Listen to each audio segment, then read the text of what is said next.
নমস্কার দর্শক বন্ধু, আশা করি সবাই ভালো আছেন। থাম্বনেল দেখেই বুঝেছেন আজ নিয়ে এসেছি একটি বুক রিভিউ। ভারত ইতিহাসের আদিপর্ব প্রথম খণ্ড, অর্থাৎ বলা যেতে পারে এটি প্রাচীন ভারত, প্রাচীনতম পর্ব থেকে একেবারে 600 খ্রিস্টাব্দ পর্যন্ত, যার লেখক সেই জনপ্রিয় লেখক রণবীর চক্রবর্তী।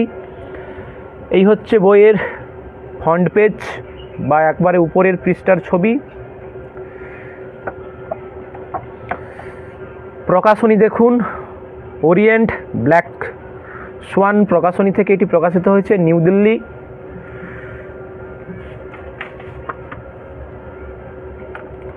পেজগুলো দেখুন এবং ব্যাক সাইডটা দেখাচ্ছি। দেখুন ব্যাক সাইড রয়েছে, দেখুন ব্যাক সাইড, এবং প্রাইস রেটটা দেখুন 350 টাকা রয়েছে। তবে যদি দোকান থেকে অর্ডার করেন তো ডিসকাউন্ট রয়েছে 20% বা 25%। যে সমস্ত বন্ধুরা West Bengal set, UGC net, WBCS এছাড়াও অল কম্পিটিটিভ পরীক্ষার জন্য পড়াশোনা করছেন, তাদের কাছে বিশেষ অনুরোধ, আপনারা প্রাচীন ভারতের ওপর যদি একটি বাংলা বই ভালো পড়তে চান তো এই বইটি একটু খেয়াল করুন। প্রথম থেকে শেষ পর্যন্ত ভিডিওটি সম্পূর্ণ দেখবেন, এতে আপনাদের ডাউট ক্লিয়ার হয়ে যাবে। তো দেখাচ্ছি সূচিপত্রটা দেখুন। সূচিপত্র রয়েছে দেখুন, প্রথমেই রয়েছে প্রথম অধ্যায় প্রাচীন ভারতের তথ্যসূত্র, এবং দ্বিতীয় অধ্যায় রয়েছে ভারতের মানবেতিহাসের ইতিহাস পর্ব, অর্থাৎ এখানে রয়েছে প্রাচীনকাল থেকে একবারে প্রথম নগরায়ণ পর্যন্ত।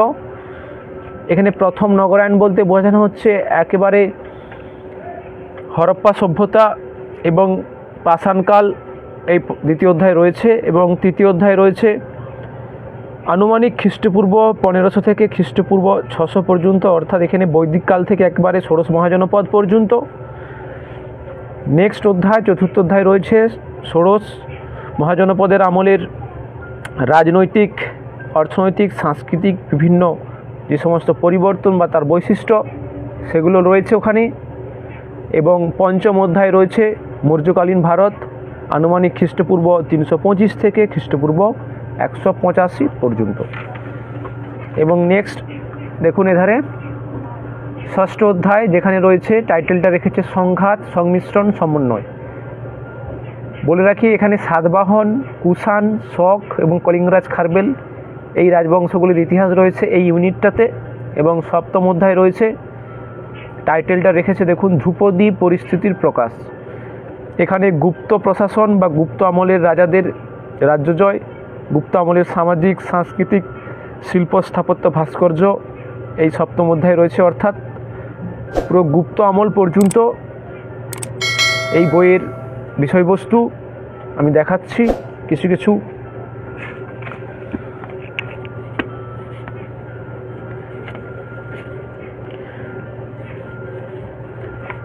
প্রাচীন ইতিহাসের তথ্যসূত্র দেখুন, লেখাগুলো খুব পরিষ্কার এবং পেজগুলো খুব কোয়ালিটি পেজ, পড়তে অসুবিধা হবে না বা লংজিভিটি রয়েছে, পেজগুলো খুবই ভালো রয়েছে। পুরাতাত্ত্বিক তথ্যসূত্র, পুরাবস্তু, লেখমালা, ডিটেলস দেওয়া রয়েছে লেখমালা। এবং নেক্সট দেখুন মুদ্রা বা কয়েন, এবং এধারে শিল্পকর্ম এবং সাহিত্যিক উপাদান এবং ছক দেওয়া রয়েছে, ডায়াগ্রাম, বৈদিক সাহিত্য, ধর্মশাস্ত্র এবং অর্থশাস্ত্র, মহাকাব্য, পুরাণ এগুলো রয়েছে সব। আমি কিছু র্যান্ডামলি দেখাচ্ছি পেজগুলো। নব্যপ্রস্তর যুগ দেখুন, নব্যপ্রস্তর যুগ আমি বইটি নিয়েছিলাম 2017-18 সেশানে, সেই লকডাউনের আগে বইটি নিয়েছিলাম। হরপ্পা সভ্যতা, যে হরপ্পা সভ্যতাকে বেশিরভাগ কোশ্চেন এসে থাকে সব ধরনের পরীক্ষায়। হরপ্পা সিন্ধু সভ্যতা নাম দিয়েছেন মার্টিন হুইলার। মার্টিন হুইলারের যে বইটি, সেই বইয়ের নাম রয়েছে, খুবই ইম্পর্টেন্ট এবং ইনফরমেটিভ রয়েছে বইটিতে। ষোড়শ মহাজনপদের আমল র্যান্ডামলি বেরিয়ে গেছে, দেখুন দেখাচ্ছি।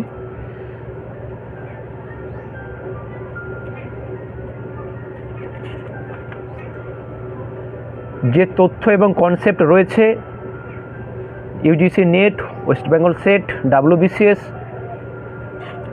অল কম্পিটিটিভ পরীক্ষার জন্য যারা ধৈর্য ধরে পড়াশোনা করতে চান, টেক্সট বুক তাদের কাছে খুবই ইম্পর্টেন্ট বুকটি। আমি শেষের দিকে কিছু দেখাচ্ছি, দেখুন ছবির আকারেও রয়েছে। এটি হচ্ছে গুপ্ত আমলের স্থাপত্য ভাস্কর্য, বরাহ অবতার, উদয়গিরির, দণ্ডমান বুদ্ধমূর্তি, সারনাথ।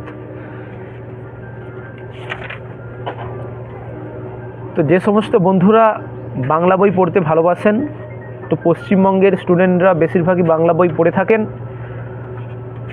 তো বইটি একটু অন্য ধরনের। তবে বিশেষ করে যারা জীবন মুখোপাধ্যায় পড়াশোনা করেছেন তাদের কাছে বিশেষ অনুরোধ, এই বইটি হয়তো আপনাদের কাছে ঠিক ওই ধরনের স্বাদ বা ফ্লেভার দিতে পারবে না, তা সত্ত্বেও বইটি কিন্তু একটু কনসেপচুয়াল এবং কিছু নতুন নতুন ডেটা রয়েছে, তথ্য, একটু ধৈর্য ধরে মন দিয়ে পড়াশোনা করতে হবে। তবে যারা কিছুটা বেসিক ক্লিয়ার করে নিয়েছেন, তারপর তারা যদি এই বইটি ফলো করেন তবেই তাদের কাছে বোধগম্য এবং সহজ বলে মনে হবে। তো অলরেডি যারা গ্র্যাজুয়েশন করে নিয়েছেন বা MA করে নিয়েছেন তাদের কাছে বই কোনো অসুবিধা হবে না, আপনারা ধৈর্য ধরে পড়বেন, তবেই এই বইয়ের যে সার নিট অ্যান্ড ক্লিন আপনাদের কাছে ক্লিয়ার হবে। তো ভিডিওটি আর বড় করব না, আপনারা চ্যানেলটিকে ফলো করবেন। অলরেডি এই চ্যানেলে প্লে লিস্টে রয়েছে বুক রিভিউ আরও, সেখানে যে আপনারা পছন্দ মতো বই দেখে নিতে পারেন। তো ততক্ষণ পড়াশোনা চালিয়ে যান, ভালো থাকুন, সুস্থ থাকুন। জয় হিন্দ, জয় ভারত।